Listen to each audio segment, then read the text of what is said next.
Hi,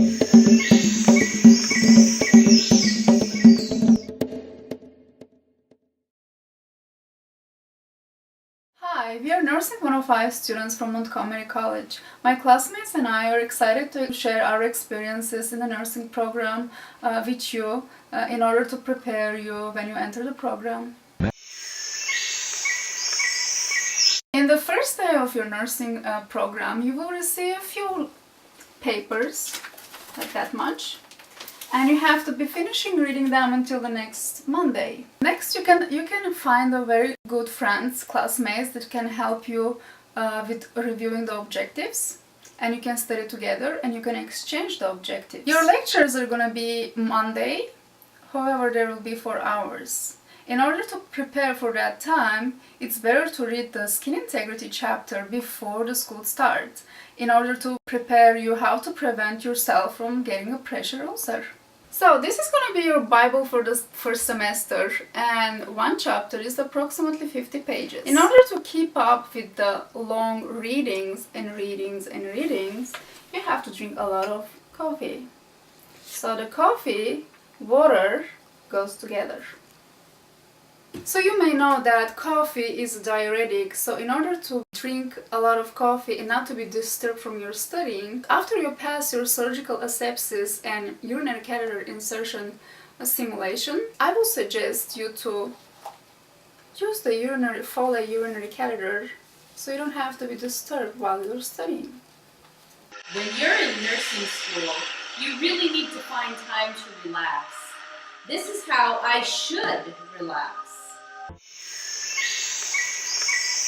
So yes, I should really be doing yoga to relax.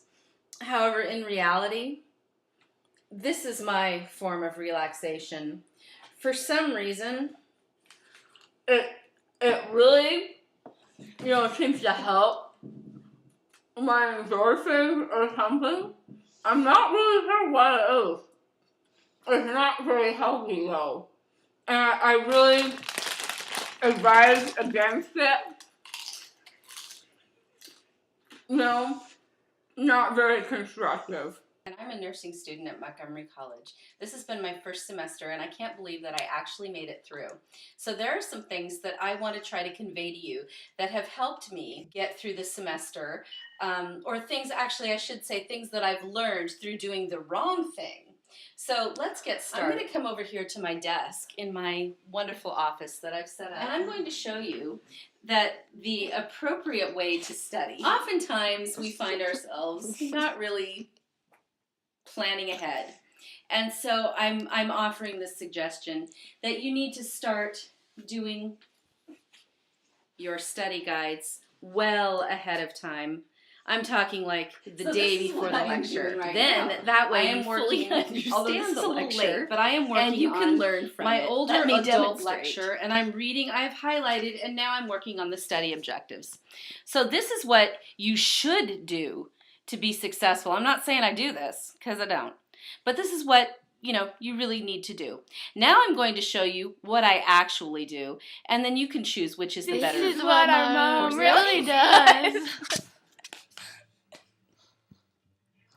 Never cram. So one of the things that I've noticed that I've really neglected since nursing school started, and what I really should do, is spend more time with my girls. Mom, where are you? We want to spend time with you. Leave me alone, I'm studying! Whoa. What I would like to start doing is reading a little bit of the Twilight book out loud to one another every night. So this is what we should do. First year nursing student at Montgomery College. You can't make it through your first year of nursing school without support.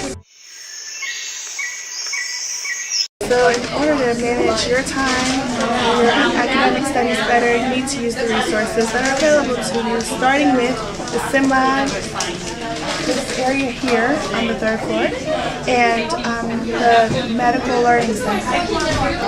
The reference librarian across the bridge, the place we never go, is always willing to help you. These are really important, especially academic journals, like the Journal of Nursing. All of those, she can help you figure out how to navigate them. how to cite them, how to use them to your advantage, because as we go through the program, not just your first year, but going on to the end, she'll be your best resource. Also, books. Investigate where your books are the cheapest. The bookstore is not always going to be your best option. Sometimes the publisher has cheaper prices than the bookstore does. Chegg and Barnes & Noble, who also rent books, will often, when they take a book out of rental circulation, sell that book at a really reduced price. So you wind up with the current edition that you need for your studies for much less money than you pay in the bookstore. Study groups. Starting with your clinical group, the people who you see the most consistently at a time where you can share and help. Those folks are probably the best place to start with a study group. People who you might have been drawn to in lecture, who have similar interests or similar backgrounds. They might also help, but having a study group really helps. And if you use something like Google Docs, where everyone can share their notes on the objectives that we're all required to do, then you can get real-time responses from your study mates, and you don't necessarily have to worry about work schedules or being able to meet in person. Also, any of your people that are available through the mentor program here through the lab, they can help you. Mentors, they're busy with their studies too, but they also have some of the best advice I've found. So sign up for a mentor, and once you can, sign up to be a mentor and get your own mentee. So good luck on your first year in nursing. Hi, my name is Catherine Ludwig. For my part in How to Survive Nursing School, I am presenting the Clinical Survival Kit.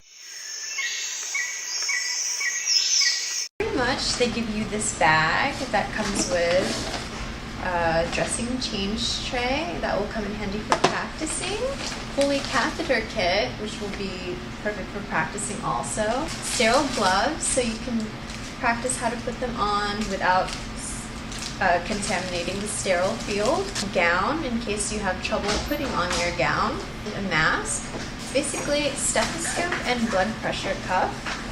Even if the blood pressure cuff isn't needed, it helps to have the blood pressure cuff so you can learn how to do manual blood pressures in case, let's say, there's a power outage in the hospital. In 121, you are learning how to do head-to-toe assessments. It'll help to have a cheat sheet.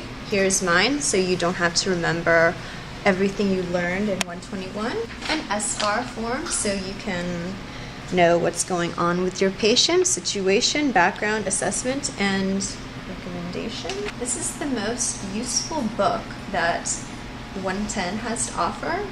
It has how to speak Spanish in the back, religious needs of some patients, lab values, and other helpful things, all in a heartbeat. Basically, it's the fundamentals of nursing clinical companion. You need some water so you can stay hydrated. Dry shampoo. I know everyone likes to shower, but if you're like me and your clinical is at 7 a.m. until 5:10, you kind of want to switch your shower to the end of the day in case you get covered with secretions. So spray this in your hair so your patient can't accuse you of smelling bad. Eye drops, because when you wake up early, sometimes your eyes are dry. A snack, so you don't go hungry while you're helping your patients out. Some gauze, so you can practice wound care in the lab, or in case you can't find gauze in the hospital. Some unscented lotion, because washing your hands and hand sanitizing your hands every time in the hospital can be really demanding on your hands. So practice self-care on yourself as well as your patients.